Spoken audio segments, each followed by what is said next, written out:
Friends మీకు తెలుసా మీ మొబైల్లో ఉన్న కీబోర్డే మిమ్మల్ని అబ్జర్వ్ చేస్తూ ఉంటది. మీరు ఏమేం మాట్లాడుతున్నారు, ఏమేం టైప్ చేస్తున్నారు అని చెప్పేసి డాటా మొత్తం గూగుల్ కి అయితే షేర్ చేస్తూ ఉంటది అన్నమాట. అది మీకు లైవ్ ప్రూఫ్ లో చూపెడతా ఎట్లా షేర్ చేస్తుంది, ఆ ఆప్షన్స్ సహా చెప్తానన్నమాట. ఆ ఆప్షన్ ని ఎట్లా ఆఫ్ చేసుకోవాలి, మనం సెక్యూరిటీ పర్పస్ గా ఎట్లా సేఫ్ గా ఉండాలి అని చెప్పేసి కూడా చెప్తాను. సో వీడియో వచ్చేసి చాలా ఇంట్రెస్టింగ్ గా క్లియర్ గా ఉండబోతుంది కాబట్టి ఎక్కడ స్కిప్ అయితే చేయకుండా చూడండి ఫ్రెండ్స్. మీరు ఇప్పటి వరకు అడ్డమైన ఏవేవో సెర్చ్ చేసి ఉంటారు కదా, వాటిని కూడా ఎట్లా డిలీట్ చేసుకోవాలని చెప్పి చెప్తాను. సో ఫస్ట్ ఆఫ్ ఆల్ దాని గురించి మీరు ఏం చేసుకోవాలంటే మీ మొబైల్ సెట్టింగ్స్ అన్న ఓపెన్ చేసుకోండి, లేకపోతే మీ మొబైల్లో నోట్స్ అని చెప్పేసి ఉంటుంది కదా దాన్నైనా క్లిక్ చేసుకోండి ఫ్రెండ్స్. నెక్స్ట్ ఈ విధంగా ఒక పేజ్ అయితే తీసుకోండి. ఇక్కడ క్లిక్ చేసినట్టయితే మీ కీబోర్డ్ అయితే వస్తుంది కదా.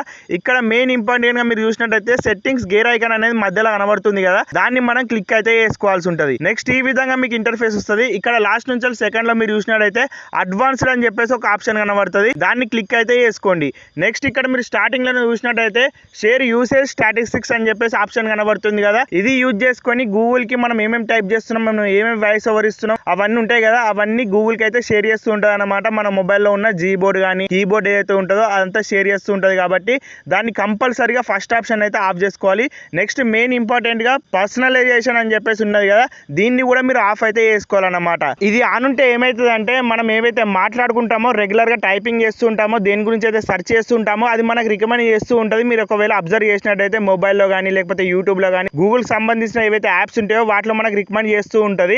సో దాని ద్వారా మనకు ఏదైతే మనం మాట్లాడుతూ ఉంటామో గూగుల్ కనే ఈజీగా అర్థమైపోతుంది అనమాట. అట్లా రాకూడదు మనకు యాడ్స్ అనేవి అనుకుంటే కంపల్సరీగా ఆ పర్సనలైజేషన్ కూడా ఆఫ్ అయితే చేసుకొని పెట్టుకోండి. నెక్స్ట్ అట్లే కింద ఇంప్రూవ్ అని చెప్పేసి ఉంది కదా, ఆ ఆప్షన్ కూడా ఆఫ్ అయితే చేసుకోవాలి. ఇది కూడా దానికి సంబంధించింది అనమాట, ఏ ఫీచర్ అనమాట. నెక్స్ట్ ఇక మెయిన్ ఫీచర్ వచ్చేసి ఇది వరకు ఏమన్నా అడ్డమైన టైప్ చేసి ఉంటారు కదా, ఆ వర్డ్స్ అనేవి మనం కంప్లీట్ గా డిలీట్ చేసుకోవాలంటే ఇక్కడ డిలీట్ వర్డ్స్ అని చెప్పేసి ఆప్షన్ కనబడుతుంది కదా, దాన్ని క్లిక్ అయితే చేసుకోవాల్సి ఉంటుంది. నెక్స్ట్ ఇక్కడ మీరు చూసినట్టయితే అది మనకు ఒక కోడ్ అనేది ఇస్తుంది అనమాట, 4 డిజిట్.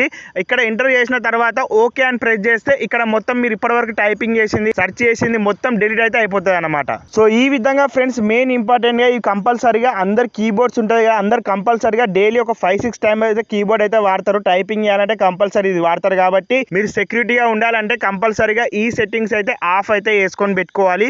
లేకపోతే మీరు ఏమేమి మాట్లాడుతున్నారు, ఏమేమి టైప్ చేస్తున్నారు అని చెప్పేసి గూగుల్ కి షేర్ అయితే చేయడం జరుగుతుంది కాబట్టి ఈ సెట్టింగ్స్ అయితే వేసుకొని, అంతేకాకుండా మీ 10 మంది ఫ్రెండ్స్ ఉంటారు కదా ఎవరికైనా సరే షేర్ చేయడానికైతే ట్రై చేయండి, వాళ్ళు కూడా సెక్యూరిటీగా సేఫ్ గా అయితే ఉంటారు ఒక సైడ్ లో. నెక్స్ట్ వచ్చే వీడియోలో ఇంకో కొత్త టాపిక్ తో కలుద్దాం. టాటా ఫ్రెండ్స్. ఇలాంటి సెక్యూరిటీ సెట్టింగ్స్ మా ఛానల్లో ఉన్నాయి, ఫ్రీ టైం ఉంటే చూడండి.